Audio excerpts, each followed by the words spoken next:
ادب کی بات کروں. اللہ اکبر. حضرت عثمان بن عفان رضی اللہ تعالیٰ عنہ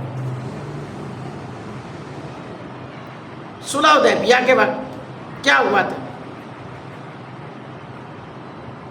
حضور علیہ الصلوۃ والسلام نے جب حضرت عثمان بن عفان رضی اللہ تعالیٰ عنہ کو اپنا سفیر بنا کر بھیجا، اپنے ایلچی بنا کر بھیجا کہ مکے والوں کے ساتھ جا کر مذاکرات کریں، تو انہوں نے حضرت عثمان غنی رضی اللہ تعالیٰ عنہ سے کفار مکہ نے کہا کہ آپ جو ہے نا، کعبے کا دروازہ کھلا ہے، کعبہ آپ کے پاس ہے، مکہ پاک کی سرزمین ہے، آپ کعبے میں جائیں، طواف کریں، عمرہ کریں، زیارت کریں،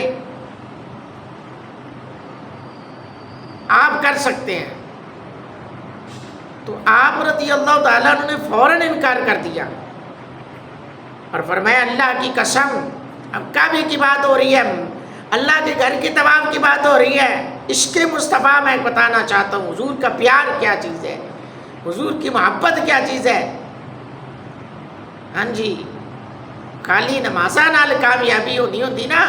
تو حضرت عثمان غنی رضی اللہ تعالیٰ عنہ نہیں جانتے تھے اللہ کا گھر ہے، چل طواف کر لے تو کیا ہے. نہیں، حضرت عثمان غنی رضی اللہ تعالیٰ نے بتا دیا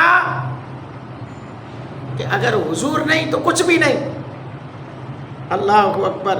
حضرت عثمان غنی رضی اللہ تعالیٰ عنہ نے فوراً انکار کیا.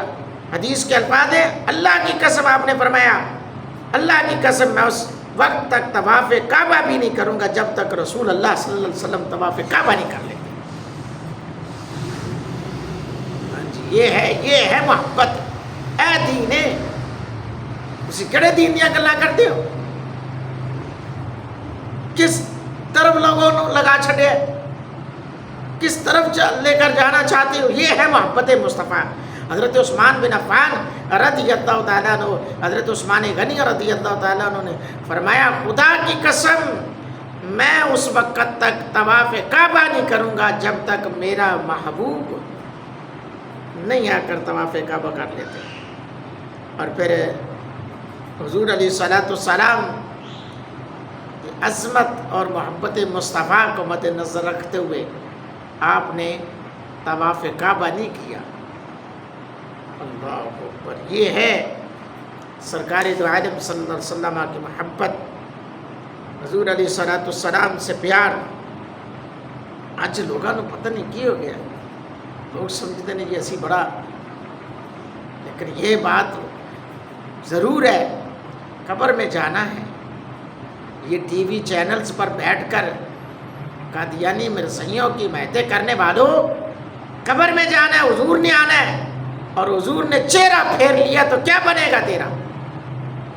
کہ تو میرے دشمنوں کی مہتیں کرتا رہا، پھر کیا کرے گا؟